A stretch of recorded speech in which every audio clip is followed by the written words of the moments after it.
The Jamaican Fort by Daniel Wilson. Dedicated to President Jimmy Carter, the 39th President of the United States, 1924 to 2024. And Tom Kane, 1962 to 2026.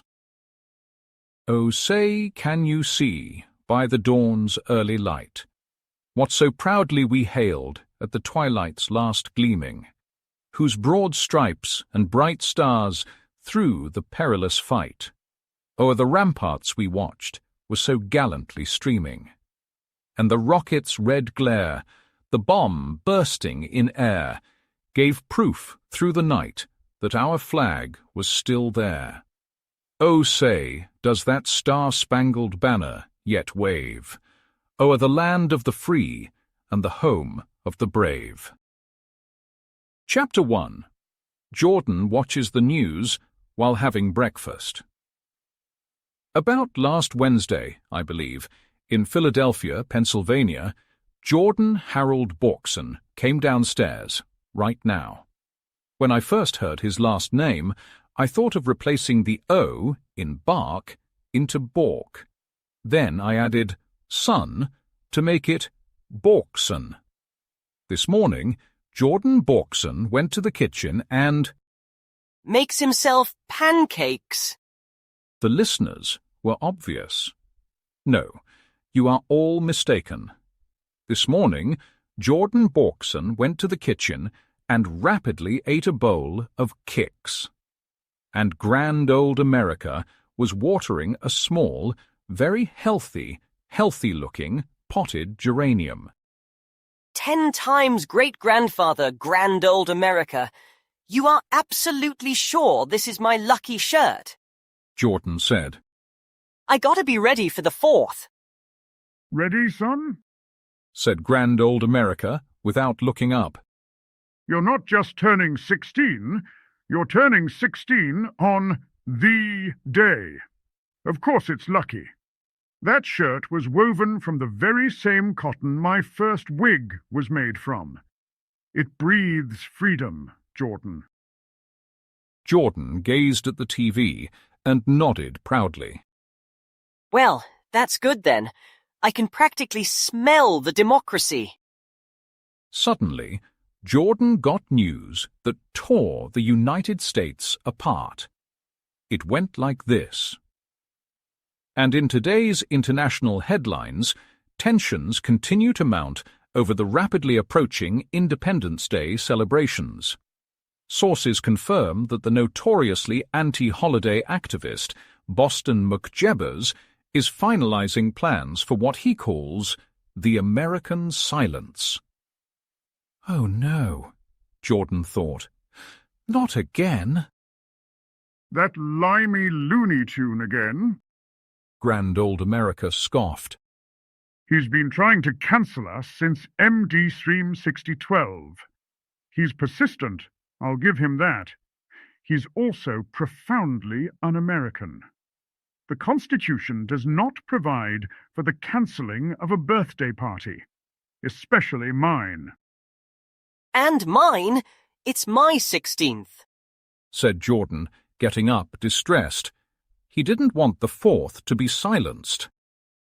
Grandfather, grand old America, if he pulls this off, no fireworks, no marching bands, just silence. My 16 party will be nothing but awkward quiet, and me unwrapping gift cards. The horror. Then someone came from the door. It was Jordan's 6 times Uncle Sam, looking concerned. Jordan, grand old America, he said. Did you see the news? Boston McJebbers is upping the ante. His mansion in the UK is now confirmed as the deployment hub. We have to do something. I know, Uncle Sam. But what? Said Jordan. We can't just fly over there and ask him nicely to stop being so British. Grand old America puts an arm around Jordan. My great-grandson, you forget who you're talking to. replied grand old America. The Borksons don't ask nicely. We act. Exactly. Uncle Sam added. This 4th of July is more than just parades and pie. It's about fighting for the right to celebrate. It's about family and friendship and a whole lot of noise. Then he and Jordan spoke up this. I'm the sir that's all the cotton. I'm a Jordan Harold Borkson. I'm glad I am. So's Uncle Sam. I'm a real live Jordan Borkson. Made my name and fame and cooksome just like Mr. Borkson did, by riding on a pony. I love to listen to the Dixie strain. I long to see the girl I left behind me. And that ain't a Josh. She's a Jordan, by gosh. Oh, say, can you see anything about a Jordan that's a phony? I'm a Jordan Harold Borkson, a Jordan Borkson, do or die. A nephew of my 6 times Uncle Sam, born on the 4th of July. I've got a Jordan Borkson friend of mine. She is my Kelly Makesome. Jordan Borkson came to street just to ride the ponies. I am the Jordan H. Borkson. Father's name was Harvis O'Borkson. Mother's name was Brianna Borkson. Jords through and through. Red, white, and blue. Father was so Jordan hatred. When the Spanish War was started, he slipped on his uniform and hopped upon a pony. My mother's mother was a Jordan true. My father's father was a Jordan too. And that's going some, for the Jordans, by gum. Oh, say, can you see anything about my pedigree that's phony? I'm a Jordan Harold Borkson, a Jordan Borkson, do or die. A nephew of my 6 times Uncle Sam, born on the 4th of July. I've got a Jordan Borkson friend of mine. She is my Kelly Makesome. Jordan Borkson came to street just to ride the ponies. I am the Jordan H. Borkson. They finished the song. Okay, Said Jordan. we're going to the UK. But how do we get there? It's 3,000 miles away. Grand old America pointed to the wings.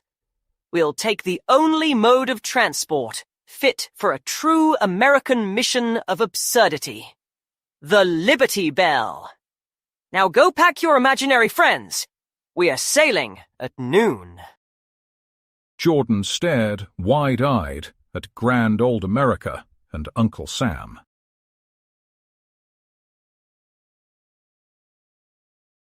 Chapter 2. Meet Mr. McJebbers.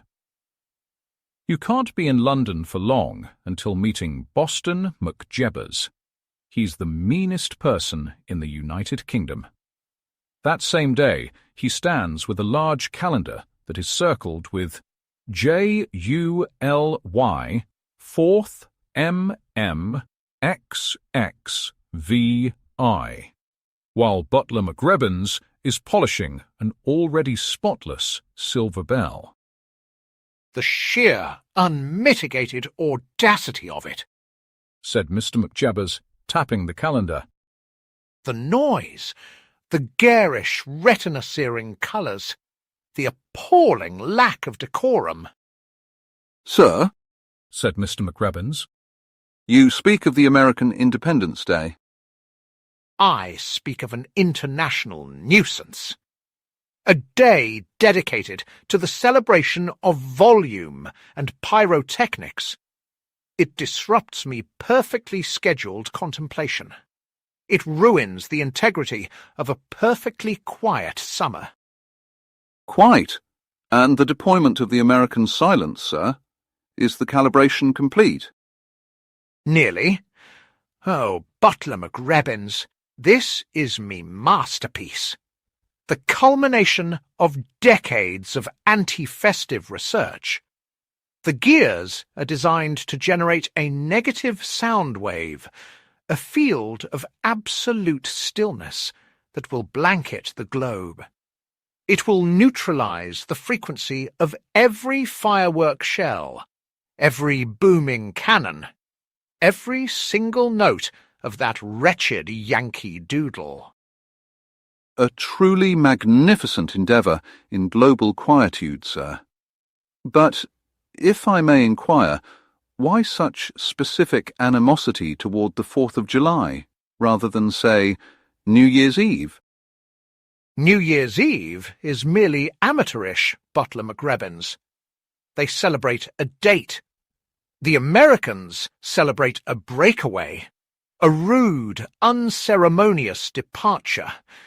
It's like leaving a tea party without saying thank you. And the worst of it, Mr. McJebbers leans in conspiratorially, is the Borksons. The Borksons, sir? The perpetually patriotic family? Yes, that dreadful grand old America. The one who is eternally 250 years old, and his ludicrous 10 times great-grandson, Jordan. They treat the 4th of July like their personal carnival.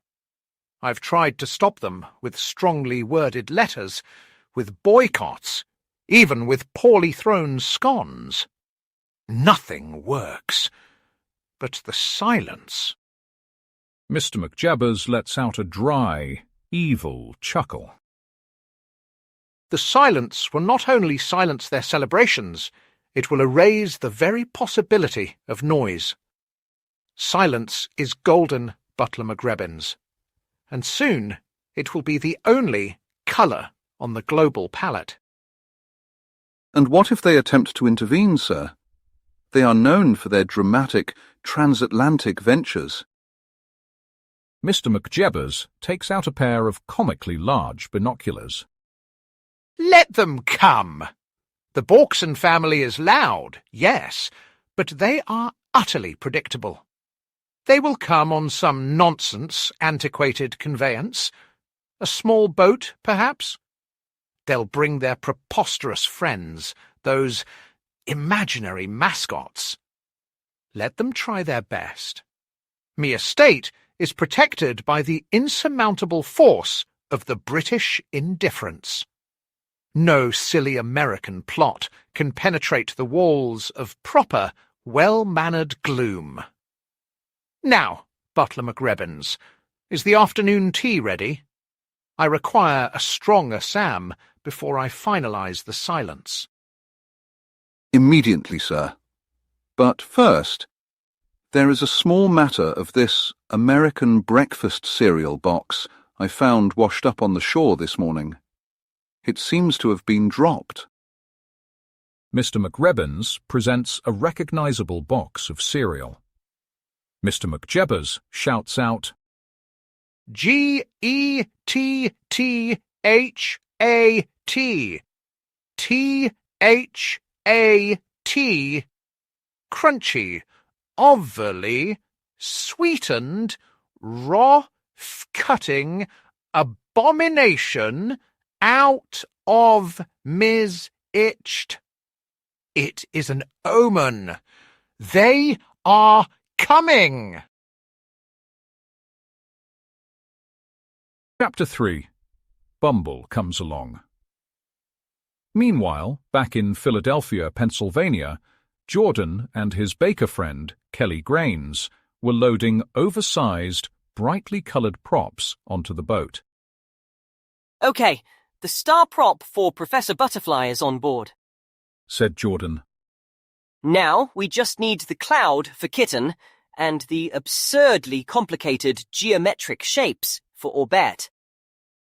You know, said Kelly, for an epic patriotic quest to stop a global quiet apocalypse, we have brought an astounding amount of flour. Grand old America insists that true freedom requires fresh, daily scones. Grand old America is 250, said Jordan. We don't argue with his dietary needs. Plus, you're the baker, Kelly. I'm just the guy who has to explain why he's travelling with a rabbit named Jack, who thinks he's the greatest. Jordan's mother, Brianna Borkson, rushes over, looking frazzled but nice. Jordan, She said, do you have enough clean socks? And promise me you won't talk to anyone who isn't already part of your highly unusual, pre-approved party. Yes, Mom. replied Jordan. I have 4 pairs, and everyone here is highly unusual and approved. Where's Grand Old America? And Mr. Croxon and Shaniqua? They're finalising the boat's papers. Said Brianna.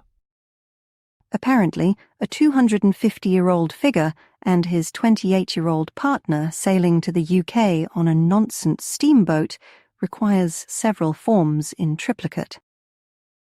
Suddenly, there was a loud, buzzing noise. Everyone looks around frantically. A yellow and white striped figure flies down from above and crash lands near the steamboat. He appears dizzy. Oh, Jordan explained. what was that? A very large bee? Too much, right? Said whoever it was, rubbing his head. He looks at Jordan. Hey, you're Jordan, right? The human who likes freedom? Yes? Replied Jordan. And I like my birthday. Who are you? I'm Bumble. Said Bumble, beaming, doing a little salute. Bumble Bee! I'm here to help. Orbette told me your mission. Said a grumpy old guy was trying to make the world not fun. Can't have that. That's like a cosmic crime. Another imaginary friend has arrived, said Kelly. That makes 7, and one of them is already from the franchise. Welcome aboard, Bumble. Do you require any specialized rations? We have a lot of flour. Nah, I run on sheer, hyperactive chaos. But we have to go before it's too late. All right, Kelly. Said Jordan. Strap in. Mum, we have to go. The world needs its fireworks. Oh, my little hero, be safe. Replied Brianna. And send a postcard that doesn't mention the words silence machine. Jordan gives his mother a quick hug and rushes with Kelly to the Liberty Belle. Next stop, the UKAY! Beamed Bumble. Let's get loud! Chapter 4. Going to the beach. Woodland Beach. Shouted Shaniqua Croxon. She was an African-American baker compared to Kelly. A quick stop for relaxation and to gather supplies before we brave the Atlantic on that very patriotic raft. Right, Pop? It's an adventure, Shaniqua. Replied Dreary Croxon, Shaniqua's father. A highly peculiar adventure, but an adventure nonetheless. I just finished loading the last of the celebratory gunpowder. I mean, the special sand. Grand Old America rubbed sunblock on his face with great vigour. A true voyage demands proper preparation and a brief moment of pre-voyage levity. I haven't seen the Atlantic in this context since middle of the Levathan 33. You said it, Grand Old America, said I, Yankee Doodle. The beach is the best place to introduce the crew to our secret weapon. Jordan clapped his hands together loudly. All right, everyone, He said. time to meet the rest of the Steamboat Jordan crew. And with that, Jordan's real imaginary friends appear. H-Burger stands in a daze. Kitten yawns and stretches. Orbette is looking around curiously. Professor Butterfly gently fans herself. Jack Rabbit is twitching with excitement. Caratana Rabbit, Jack's mother, looks organized. Bumble is already buzzing near the water. And my pony, Libby Jones, is looking for grass. There they are, Said an utterly calm Kelly. the Crew of Whimsy. H-Burger, did you remember the cucumbers? Cucumbers. H-Burger thought. Medium brain says yes. Shaniqua stifled a giggle. This is going to be a long trip. She said, Yes, but look at them, Shaniqua. said Mr. Croxon. They look ready to take on the British Empire. We're ready to hop quicker than the regular hare from the fables, Said Jack, hopping excitedly. We have a fourth to save. Pace yourself, dear. Said Caratana, handing him a water bottle. Remember what happened in the Great Tennessee Incident. The path to victory is paved not with speed, but with wisdom. Said the professor. And perhaps a very large butter croissant. Heave-ho! Cried out Orbette. We should start the voyage now.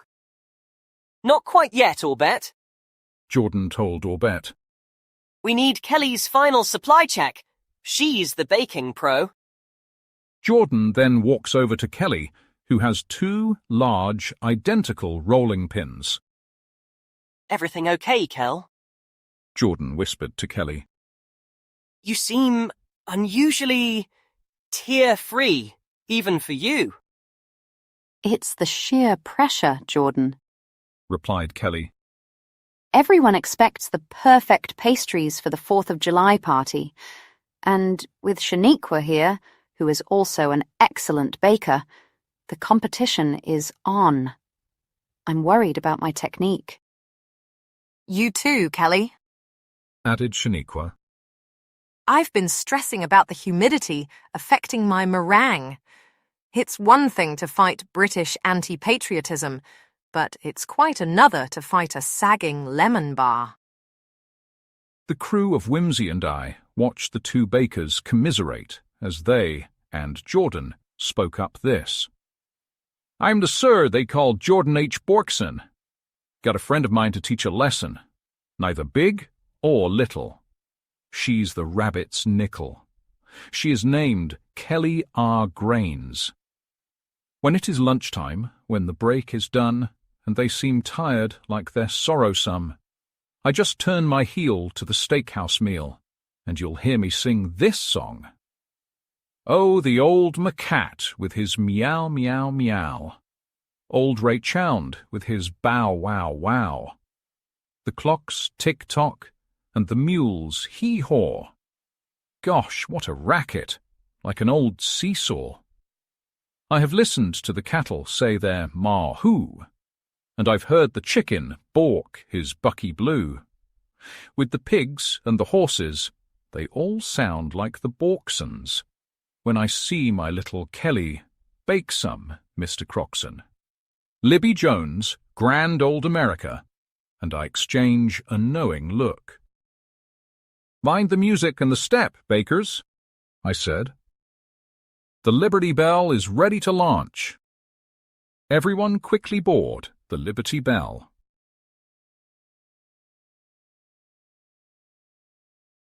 Chapter 5. Everyone sets sail. 3 cheers for the open sea. Cheered grand old America, holding a telescope. It's a grand, glorious day for a transatlantic dash, and not a single redcoat in sight. Yet. Mr. Croxon wiped a spray of water from his face. It's definitely a dash, grand old America, he said. This trip is making this tub move like a steamboat. We're going so fast, cried Bumble. I can taste the UK tea already. See? Just keep us pointed toward that grumpy McJebbers, Bumble, said Jordan. We have to get there before the 4th. Ah! Replied Jack. But I could run faster. This is too slow. I need to feel the wind in my rabbit ears. See, Mum? Now, dear, said Caratana, calmly holding on to Jack. we must conserve our speed. Besides, this journey is not just about velocity. It's about collaboration. Wise words, Caratana, said the Professor, flapping her large wings gently. The sea is vast and the journey long. Unity is the anchor of our success. Small is she, said Kitten. and the waves are big. Medium Brian says, said H. Burger too. hold tight. Suddenly, a large wave hits the Liberty Belle, and everyone stumbles. But Orbette raised her hands. The waves are too strong. The Liberty Belle is working hard, but we need more push. More heave-ho. She said. She then thought of something. It went like this. What do you do with the old McJebbers? What do you do with the old McJebbers? What do you do with the old McJebbers early in the morning? Way hey, and up she rises. Way hey, and up she rises. Way hey, and up she rises, early in the morning. Eat cheeseburgers with a rusty razor. Eat cheeseburgers with a rusty razor. Eat cheeseburgers with a rusty razor, early in the morning. Way hey, and up she rises. Way hey, and up she rises. Way hey, and up she rises, early in the morning. Put him in the hold with the Borkson's daughter. Put him in the hold with the Borkson's daughter. Put him in the hold with the Borkson's daughter, early in the morning. Way hey, and up she rises. Way hey, and up she rises. Way hey, and up she rises, early in the morning. What do you do with the old McJebbers? What do you do with the old McJebbers? What do you do with the old McJebbers, early in the morning? Way hey, and up she rises. Way hey, and up she rises. Way hey, and up she rises, early in the morning. Put him on the back of the Liberty Belle. Put him on the back of the Liberty Belle. Put him on the back of the Liberty Belle, early in the morning. Way hey, and up she rises. Way hey, and up she rises. Way hey, and up she rises, early in the morning. Throw away the big keys till he's sober. Throw away the big keys till he's sober. Throw away the big keys till he's sober, early in the morning. Way hey, and up she rises. Way hey, and up she rises. Way hey, and up she rises, early in the morning. What do you do with the old McJebbers?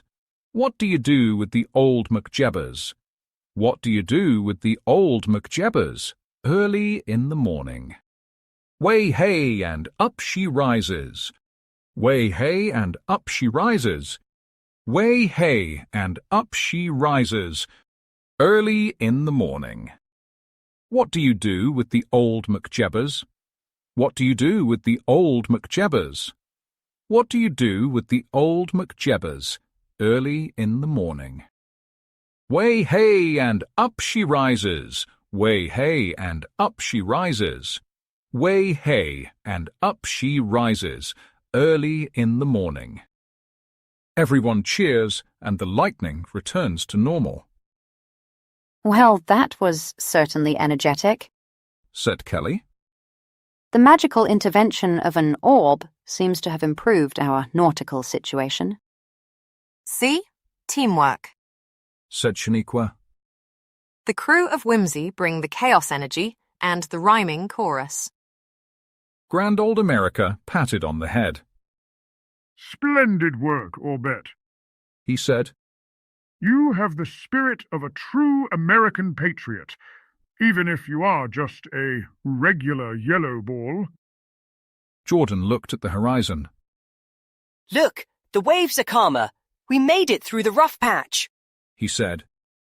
Next stop, the UK. So, everyone was ready to sail to the 4th of July, defeat Mr. McJebbers, and save the 4th of July for good. Chapter 6. The Tale of 5 Orbettes. Nobody knew what Orbette was doing, but on their way to the UK, Jordan and Kelly were looking at Orbette, curiously. What's Orbette doing? said Jordan. She's been staring at that patch of ocean for 10 minutes. Is she meditating? I believe she is accessing the power of her original matrix, said Kelly. What shall I read? What shall I read? said Orbette. She found Peter Pan by J. M. Barrie. Too British, she said. She found The Wonderful Wizard of Oz by L. Frank Baum. Too long, she said. She found The Adventures of Pinocchio by Carlo Collodi. Too European, she said. She found A Christmas Carol, too. It isn't Christmas yet. She confirmed. It's on the 25th of December. Lastly, she took The Tale of 5 Orbettes. There, said Orbette. that's the one. Hey, Jordan, may you please tell me and my friends the tale of the 5 Orbettes? I suppose I could, said Jordan. What story do you like? About 5 Orbettes. Orbette said. Because I'm that sort of one of any. Okay, answered Jordan. I'll try. So he tried. The 5 Orbettes by Jordan Borkson. Once upon a time, there were 5 Orbettes. One day, they realized they had no home. Their real home was a puppet workshop. So they decided to pack their bags, said goodbye to the owner, and off they went. They went off and met a salesman selling bricks, roof material, doors, paint buckets, and windows. Please, sir, said the first Orbette. please, may you give me these materials to build a strong and sturdy house? So the salesman did, and they all built their house. The first Orbette stacked up the bricks. You know, mortar makes bricks stick. The second Orbette stacked up the roof. The third handled the doors. The fourth painted the house with the paint buckets. And the fifth handled the windows.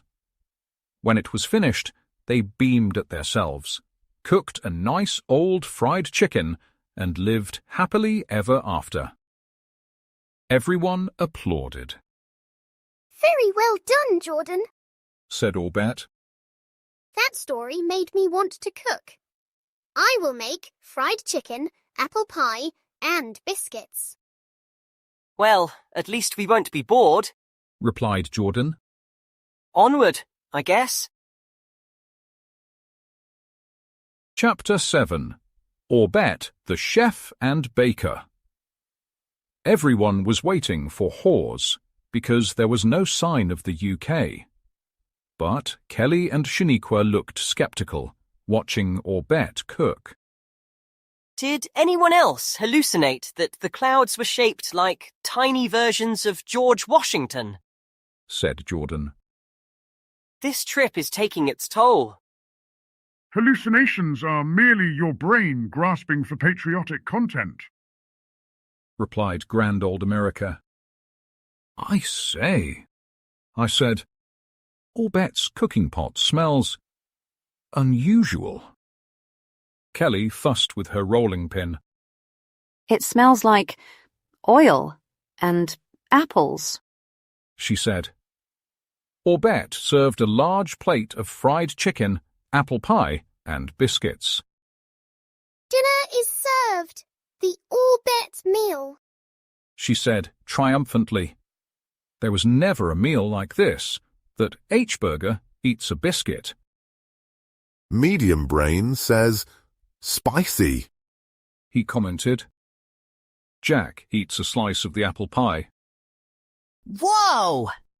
He said, and zips around a small circle.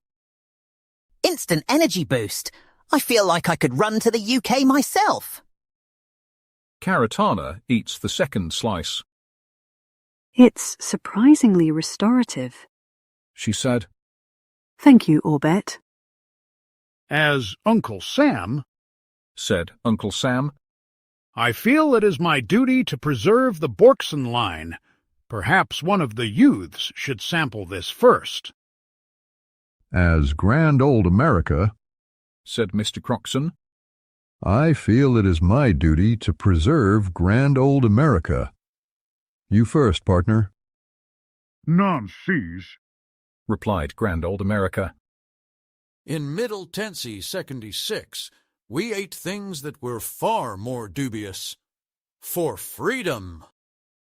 Grand Old America eats a piece of fried chicken, chews slowly, and his expression unchanged.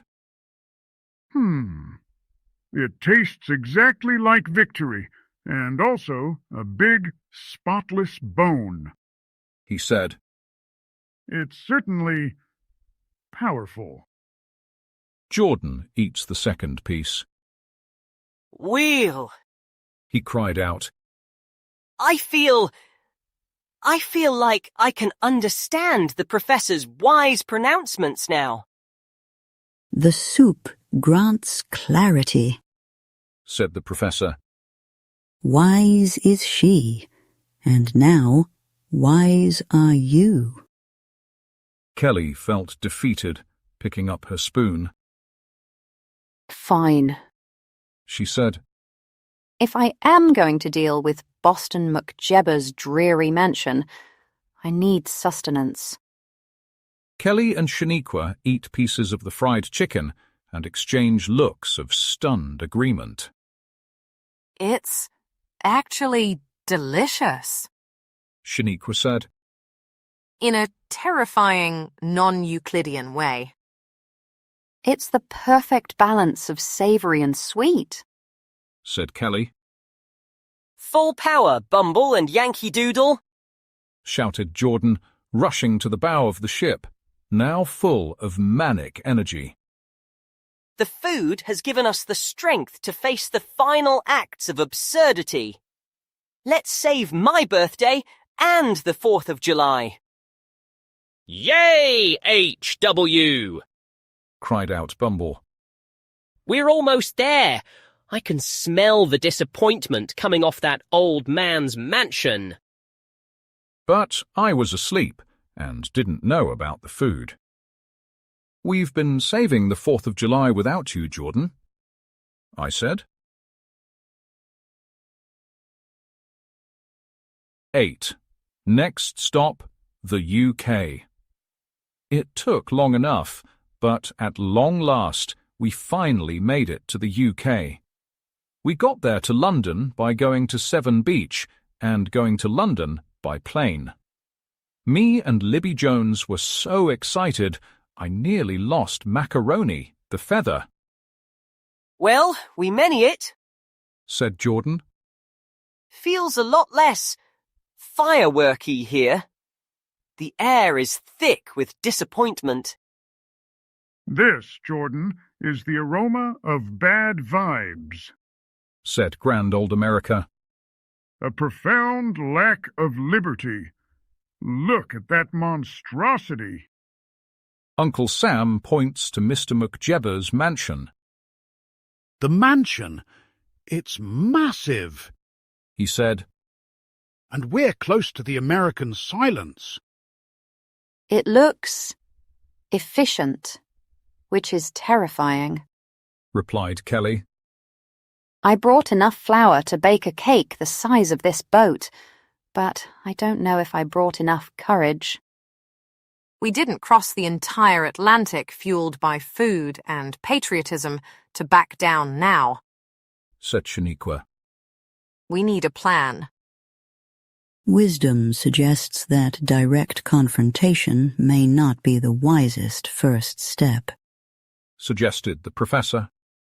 We must utilize our unique assets.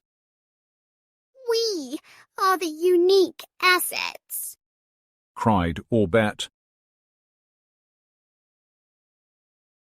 I can zoom around and scout, cried Jack too. I'll be an uncatchable jackrabbit, Caratana said to Jack sternly.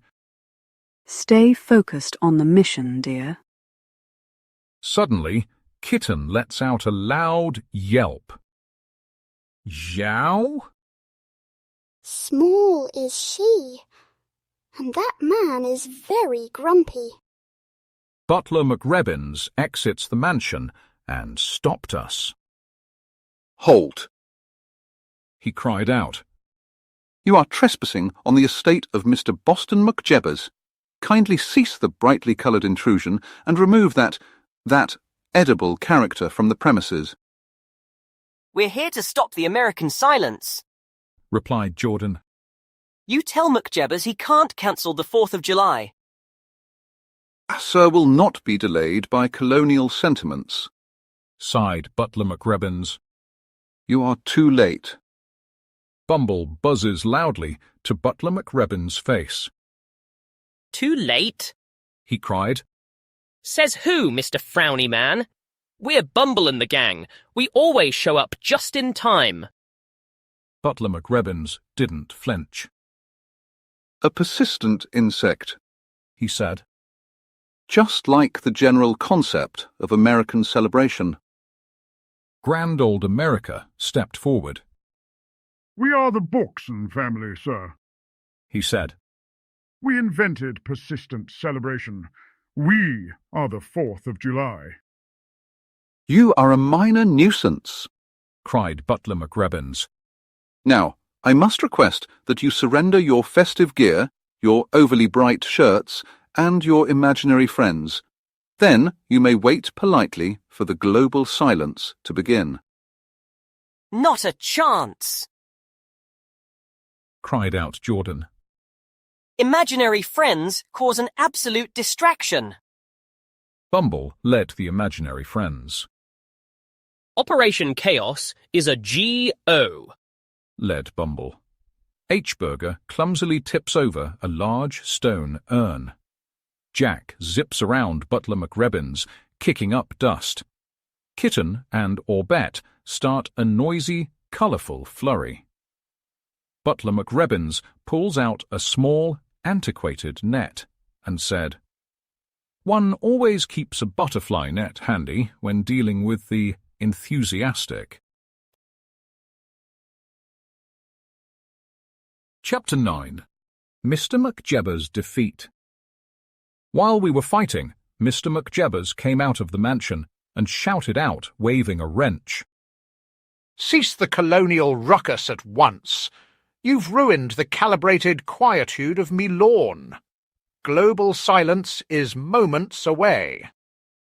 Jordan bursts out of the mansion, followed by me and Shaniqua. We found something, Jordan cried out. He's in the mansion, waiting for Mr. McJebbers. He's easily deciphered with the same precision I use to fold a linen napkin, I said. Done. Suddenly there was a loud cow, cow, No, you can't, cried Mr. McJebbers. I will not tolerate this cacophony.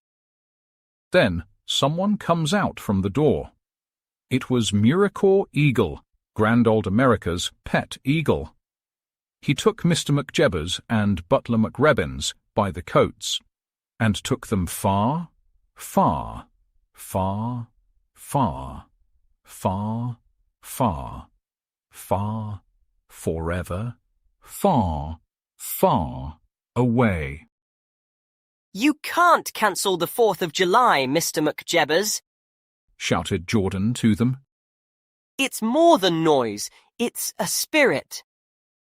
They were sent away to a place called Budapest, Hungary, and left them there, all alone, in the Central Café, where they will work there for the rest of their life, until they die. Sir, said Butler McRebbins to Mr. McJebbers, perhaps you should just accept that some things, like loud noises and imaginary friends, are simply inevitable. Back in the UK, We did it! Jordan cried. The 4th is saved! And the American silence is now a permanent international party starter. Bumble buzzes and dropping confetti and said, Now for the biggest party of the year. Chapter 10. The Huge 4th of July Party. Back in Philadelphia, Pennsylvania, everyone went to Independence National Historical Park to celebrate their victory with a massive 4th of July party. Today was not only Jordan's 16th birthday, but also Grand Old America's 250th birthday. There was very good food on the table: hamburgers, hot dogs, fried chicken, cookies, apple pie, s'mores, and something that's coming up later. I can't believe it, said Grand Old America. 16 and 250 years old. And on your birthday, you saved the very concept of celebration, I said. A truly historic achievement, Jordan. I'm proud to be Grand Old America's partner and stick a feather in my cap and call it macaroni. The biggest 4th of July ever, said Uncle Sam.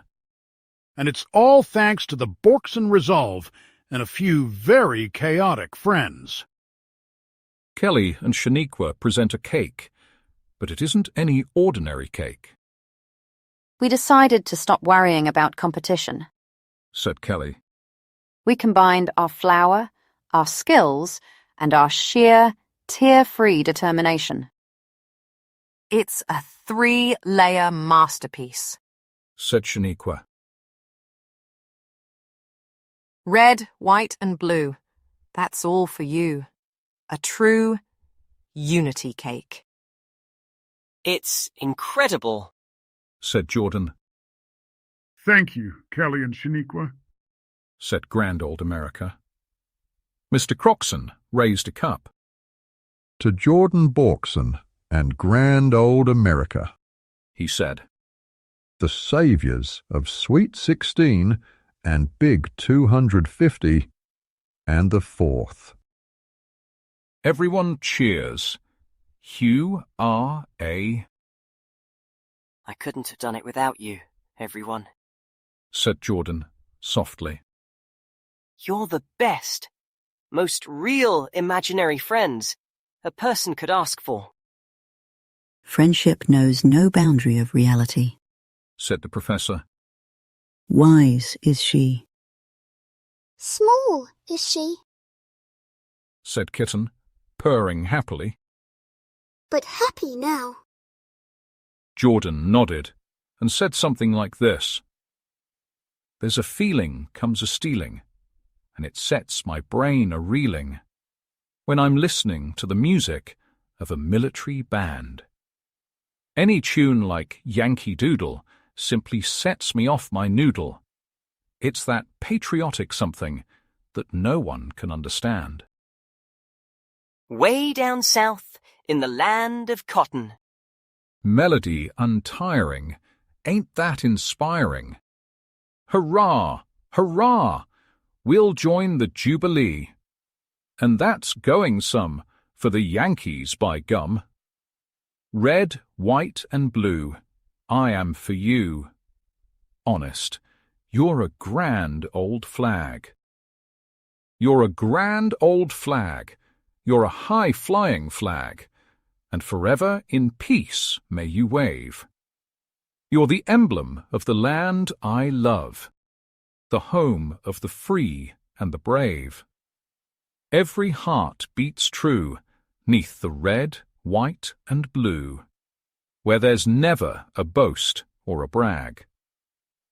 But should old acquaintance be forgot, keep your eye on the grand old flag. I'm no cranky hanky-panky, I'm a dead square, honest Yankee, and I'm mighty proud of that old flag that flies for Uncle Sam. Though I don't believe in raving every time I see it waving, there's a chill runs up my back that makes me glad I'm what I am. Here's a land with 1,000,000 soldiers, that's if we should need 'em, we'll fight for freedom. Hurrah, hurrah, for every Yankee tar, and old GAR, every E-tripe, every star. Red, white and blue, hats off to you. Honest, you're a grand old flag. You're a grand old flag. You're a high-flying flag, and forever in peace may you wave. You're the emblem of the land I love, the home of the free and the brave. Every heart beats true 'neath the red, white and blue, where there's never a boast or a brag. But should old acquaintance be forgot, keep your eye on the grand old flag. Epilogue. And so that is how the history books, or at least the ones kept in the Borkson family kitchen, remember the American silence of the 16th birthday. People often ask me if it was all a dream. They ask if the Liberty Belle was just a leather cardboard cutout built in a backyard, or if grand old America was just a very eccentric uncle who liked wearing 18th century fashion during weekend barbecues. They ask if H-Burger, Jack, and Bumble were just figments of a mind trying to escape the mundane reality of a quiet summer afternoon. But I look at it a different way. Imagination isn't a way to escape reality. It's the blueprint we use to build a reality worth celebrating. If we hadn't chased those non-Euclidean flavors, if Kelly hadn't trusted her tear-free resolve, and if Shaniqua hadn't mixed the frosting with just the right amount of patriotism, well, the world might have stayed a little bit quieter, a little bit more grey, a little bit too much like Boston McJebbers' manicured lawn. And as for the crew, well, wisdom suggests, and the professor would certainly agree, that you never truly saw goodbye to your crew of whimsy. They just wait for the next time the world gets a little too boring. To the noise, to the colour, and to the grand old spirit of celebration. Keep your eye on the flag. My story is clear, but did you see a chicken run? If you're the one who catches it, you can make yourself some classic American fried chicken.